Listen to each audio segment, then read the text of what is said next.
Okay, so I was just doing a video and I had my heat on in my car and it caused my phone to overheat.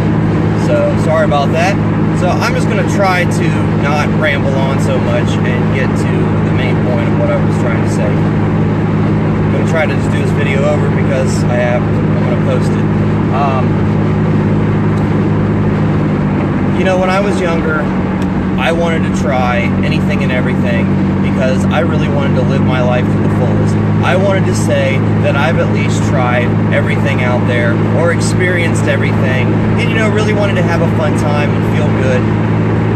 And there are many things out there that can give you an addiction. There are smaller things, like caffeine and sugar. And then there are larger things like, painkillers and opiates and alcohol and cocaine and things like that. But there's also other things that you can be addicted to, like playing video games too much, or being addicted to sex or addicted to food. So when I was younger, I wanted to try anything and everything, really wanted to experience life to the fullest. And I'm just here to tell you that don't think that way, because when you do try a lot of these things, a lot of these drugs especially, maybe even alcohol into you, especially if you have addiction in your family or alcoholism in your family, you're going to experience it and it is going to feel good. There's a reason why people are addicted to these things. There's a reason why it causes so many problems in people's life. You'll experience it, you will feel good.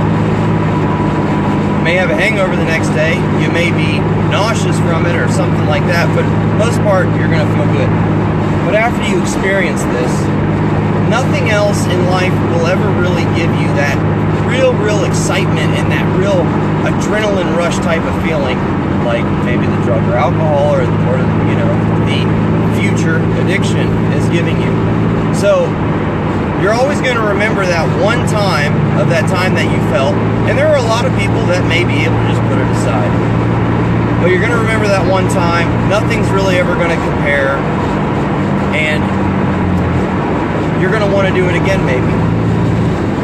And then you do it again, and I want to let you know that a lot of drugs out there, like opiates, painkillers, alcohol, benzos like Xanax and Valium, if you only take them just a few times in a row, you will be addicted, where your body will physically crave it, where it has to have it in order to even sleep at night, to go to sleep, period, to eat, to even walk or move around or socialize or go to work or socialize with your family or your relationship. And before you know it, you're hooked. And I just want to show a lot of gratitude because I'm actually over a year now where I have not had to deal with hardcore addiction anymore. I had a couple of drinks since that time, but where I used to be on painkillers, and I needed them. At first it just felt really good. I was just trying to have fun. I was young and stupid. A lot of my friends even did it. We all had a good time with it. At first it didn't cost that much money, and then before you know it, you take it for a few days in a row one time because you have some extra money, and your body physically needs it, physically craves it. So then all of a sudden you're in this vicious cycle. And that's with a lot of different things out there. A lot of things that can cause addictions. Even if it doesn't necessarily physically make your body sick, it'll make your mind sick. Like I said, nothing else will ever compare to that kind of excitement again. So you will want it again and again. And in order to actually get the dopamine flowing and the adrenaline and the endorphins flowing, the only way that's going to happen is to do what gave you that excitement. So I'm just here to tell you that a lot of these addictions out there, the main title of this is Addiction to Nutrition, because I didn't realize it at the time, but these things have just ravaged my body. And in the last year, I finally gotten my life together, and this is the longest I've ever made it. And it took a while to get to this point, but there is a point, I promise you, where you'll start being happy again over normal things in life. where normal things are going to start giving you that excitement again. It does happen. It takes a little bit of time to get there. At first, you think to yourself, I'm never going to be happy again unless I have my addictive substance. Never going to be happy again. But it does happen.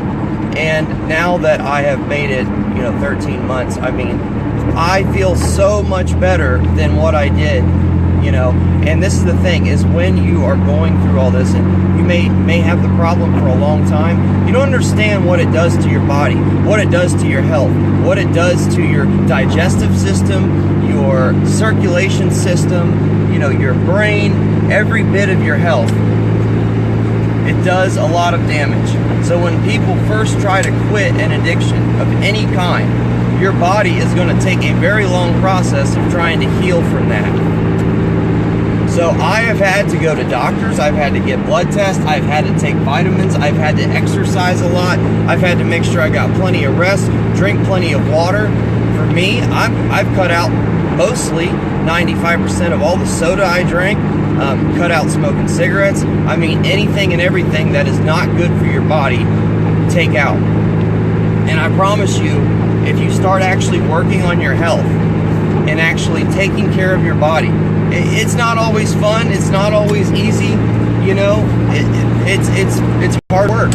And the thing is you're not going to feel better in just a week or overnight. You're not.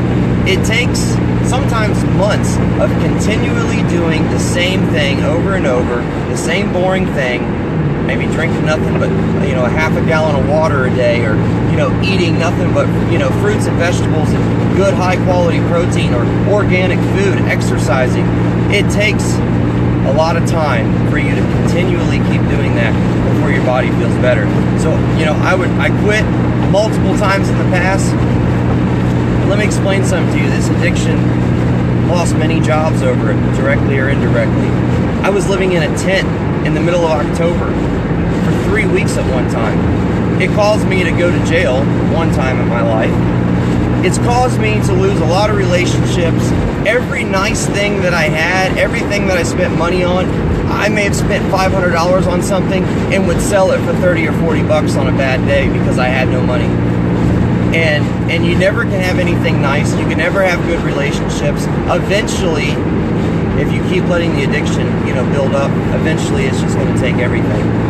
So I would try to quit in the past, but I never gave my body the time to heal from it, taking care of my body and doing it continuously. I would do it for a couple of weeks and nothing's working, nothing's helping me out. I'm obviously never going to get better. I'm never going to be happy again. The only way I can be happy is to give in to my addiction and just do it. That's the only way. I'm trying to take vitamins and exercise and sleep right, eat right and all that. 2-3 weeks have passed by now. Why am I not feeling better?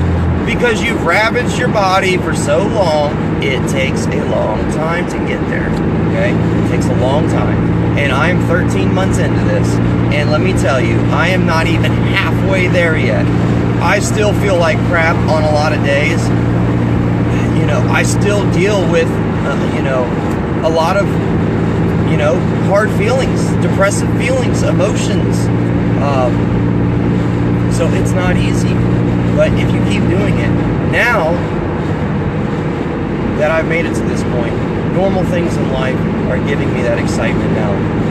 Normal relationships, playing my guitar, going out and having some of my favorite food, playing sports, exercising, going to see a movie. These things actually bring me excitement now and make me happy enough. I don't need that. I don't need stuff like that anymore. And this goes hand in hand with everything. Sugar and caffeine and nicotine and eating junk food. And, you don't understand. You think that it's not that big of a deal, but this stuff really, all of this stuff really does harm your body. And I didn't realize how much I had done to myself. It just takes a lot of healing. Got to go to the doctor, get your checkups, get healthy again. Once you get healthy and you start taking care of your nutrition, your body, and keep it going consistently, those addictions will phase out. Now, I don't even think about it. It's like, now that I have been actually really like a health freak now, I'm like, who was that person? What was I thinking? How could I have possibly made those choices to do that kind of stuff? You know, it doesn't make any sense to me now, because I know what it did to my body, how harmful it was, and how difficult it is to recover from that situation. So look, I don't know who's going to watch this. I don't know if it's going to help anybody or not, even if it helps one person. I'm trying to let you guys know that if you are trying to get your life together in any way, even from sugar or caffeine, nicotine, alcohol, marijuana, cigarettes, any drugs, any pills, maybe even prescriptions that you're on, stay consistent with it. Don't give up. Keep doing it. Days are hard sometimes, but just keep doing it. Get some support. Let people know what's going on with you. People will be there to help you if you're doing the right thing and you're trying to really take care of yourself. Let people know. Let people help you. Let people guide you, and it's going to be difficult. Just keep doing it, and eventually you're going to wake up one day and like, I haven't even thought about it one time today. Then it's going to be a whole week, then a whole month, and you haven't even thought about that crap you used to do. So, and stay in the nutrition. That's the biggest part of beating any addiction. It ravages your body. It destroys so many things, even things like sugar and food and sex. It destroys your mind, your dopamine, your serotonin, your norepinephrine levels, and your endorphins. It really messes with all that. It messes with your hormones and your adrenal glands. Any addiction. So when you quit, you've got to stay healthy. Stay on top of it. Keep doing it. Keep making the right choices. And I promise you, once you take care of your health, you keep on doing the right thing, eventually it'll be so easy you won't even, it's not even going to be hard. But you got to stay with it, and you got to keep talking to people about it, and you got to keep just staying on top of something that builds you up, like being spiritual, or getting some mentors in your life, or people you can look up to, and continually talking to them about what's going on with you. That's the only way you're going to beat any problem like this. So, I am just so grateful today, so thankful. I can't believe the kind of person I was. I can never stop, never stop. And it's just amazing to be able to be here today. I just never thought it was possible. I thought I was screwed for life. And let me tell you something, it is not over with, not even close. It's something that you got to stay on top of every day. You may let a few weeks go by. Oh, I got no problem now. I don't need to think about it. I don't need to stay on top of it. I'll go move on with my normal life. You can't do that way. Keep taking care of your body. Keep talking to your mentors. Keep your spirituality going. You have to keep it going nonstop. And eventually you're going to really enjoy doing that and exercising that. So, I'm almost at my appointment. I love you guys. I hope that maybe this just helps one person out there. Feel free to message me or comment if you have any questions or anything you may be going through. I have had a lot of experience through a lot of different situations, and I love to help people. I would love to be there to help you or give you any kind of experience, strength, and hope that I can possibly give you. Please feel free to message me. Love you guys. Have a good day.